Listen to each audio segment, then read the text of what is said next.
Hello everyone, welcome back to another episode of r/malicious compliance. In today's episode, I denied a cop the bathroom code at Subway.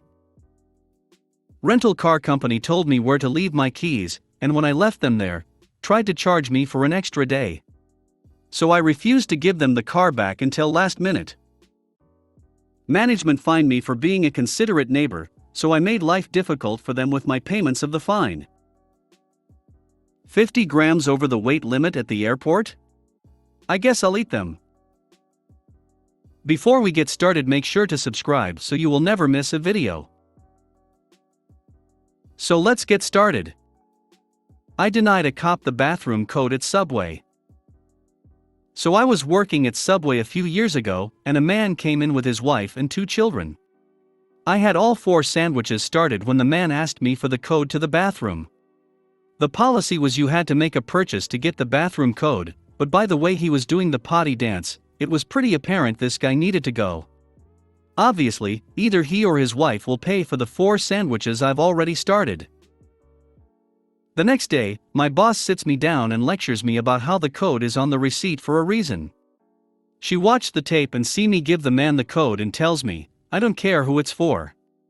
Whether it's your friend, family, whatever, you name it, you do not give it the code under any circumstances.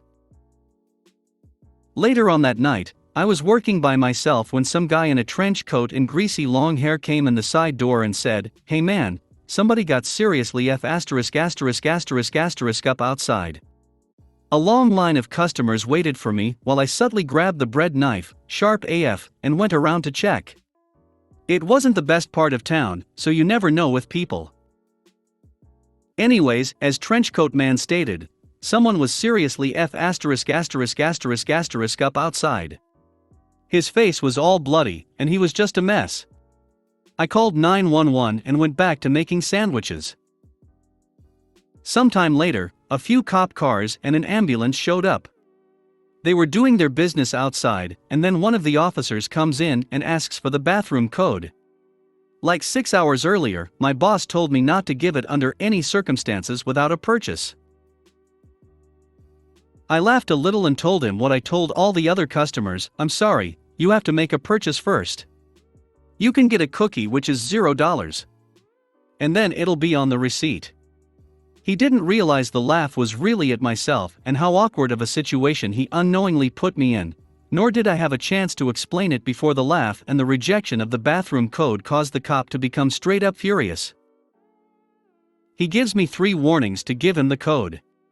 Each time I tell him I'm not going to give it to him, and the customers are on my side telling him I'm just doing my job. After his 3rd warning, he shook his head and muttered, I can't believe you're interfering with an ongoing investigation, and he uses the walkie on his shoulder to get some information. About 5 minutes later, one of the cops handed me a phone. I answered and my manager said, "Are you ing serious?" Long story short, the cop got the bathroom code and a free bag of chips. Rental car company told me where to leave my keys, and when I left them there, tried to charge me for an extra day. So I refused to give them the car back until last minute. I rented a car for 5 weeks while my car was being repaired from a car accident. The rental company had a couple great policies: no cleaning fee no matter how gross the car was, and unlimited miles. Ideal for me, I live in the country, and going anywhere is a drive. When my car was finally scheduled to be finished, a Monday evening, I called the rental car company on Sunday. Asked about return details. They said return time would be 5:30 p.m. Monday, but I could just leave it at the shop and leave the keys in the shop's drop box. I said sure, and next night I went, got my car, left keys in the box. Got in my car and check engine light is on. CK staff says come back tomorrow, and we will fix it. I go home thinking that I will be sitting at the shop all Tuesday, because no other ride. Tuesday morning I wake up at 7 a.m. to the rental car company very angry, and saying that they can't get into the drop box and shop doesn't open till 9. I tell them I just did what they said to do. They told me that they would be charging me an extra day. At that I'm furious. I leave my house later and arrive at the ship at 8:50. Rental car guys aren't there. I sit around and shop opens, I grab the rental keys and give them my car. Right on time, rental car guys appear. They demand the keys and I ask if I'm still getting charged for an extra day. One guy is inspecting the car while the other tells me yes, I'm getting charged an extra day. Guy inspecting it comes over and day's car looks good, it should be ready to rent out immediately. I had cleaned it the day before because I didn't want to be a D***CK. Well, I refused to give him the keys. Since I'm getting charged an extra day, that means it's my car until 5:30 today, right? At that he gets nervous. Says they need the car back. I will give you the keys now if you don't charge me an extra day. But if I'm charged an extra day, I'm using it. He refuses to bend, so I leave. At this point I'm petty and angry. So I go straight home. I own a farm and it has been raining like mad lately. I get to work. By the time 10 a.m. rolls around, the car is covered in mud. Like, this black car looks painted brown. I didn't trash the inside because I'm not that petty. I hop in the car and drive to the rental place. I'm pretty covered in mud at this point. I had put trash bags on the front seat to limit it. I walk into the rental place looking like I fell into a mud pit. The guy who refused to cancel the charge looks horrified. I tell them this car is great for mudding. I'm gonna go mudding for the rest of the day. Just swinging by to ask where to put the keys at 5:30, I'm all smiles and dripping sweetness. I watch the life leave him, his shoulders slump, and he says if I return the car now they will cancel the charge because they need to rent out the car. I give him the keys and take an Uber to the shop, where my car is ready. No cleaning fee and no extra day charge. Ha! Management fined me for being a considerate neighbor, so I made life difficult for them with my payments of the fine. I live in an apartment building where everybody gets one assigned parking space per apartment as standard. You can pay for an extra one, but we don't need that. Due to a history of bad parking in the car park, they introduced a rule whereby you could be fined if you do not park in your allotted parking spot. Now my parking space is at the end of a row. On one side I have a wall about 1.5 m away from the end of my parking space, on the other is the car belonging to the person who lives directly below me in the building. My under neighbors are a family with 3 young children.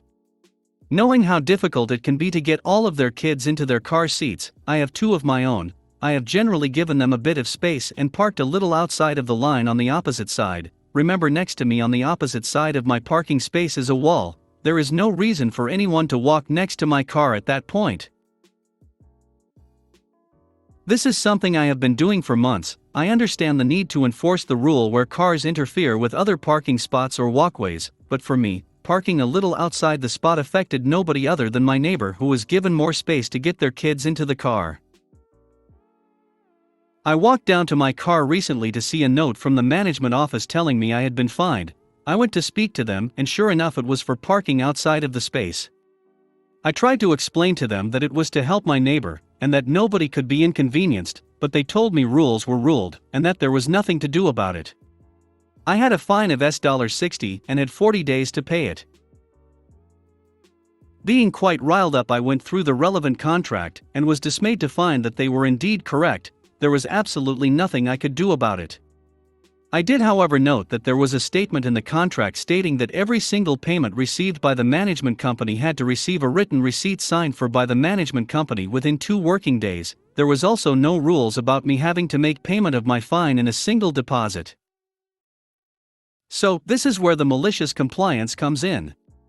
By this point there was 37 days remaining to pay the fine, so I divided the $60 by 37 and set 37 recurring payments of $1.63 daily for the time remaining with my bank, which was very little effort. After a few days had passed, I went to the management office asking for my receipts. They told me they would provide my receipt upon full payment, to which I respond that the contract was quite clear.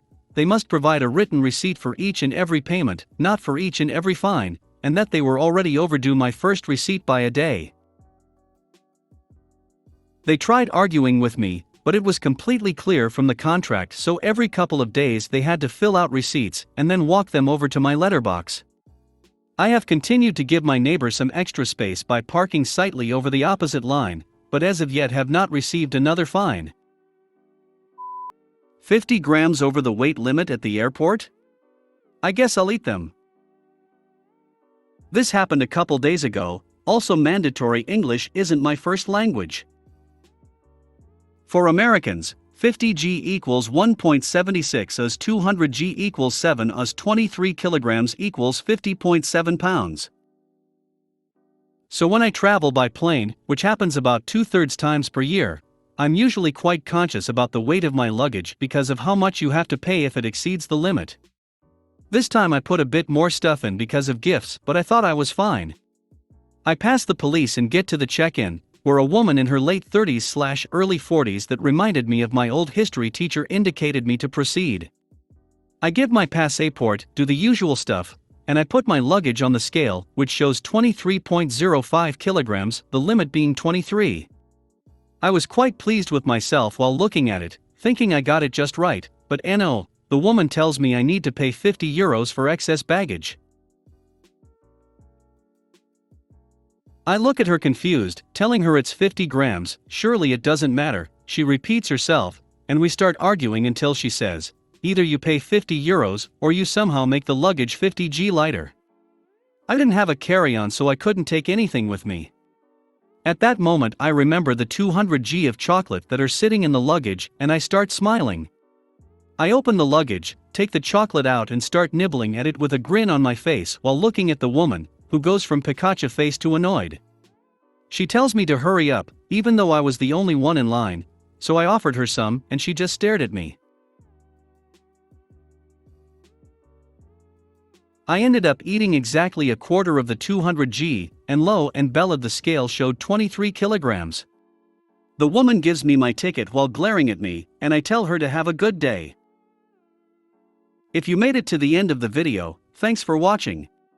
Don't forget to like, subscribe and share, and we will see you in the next video.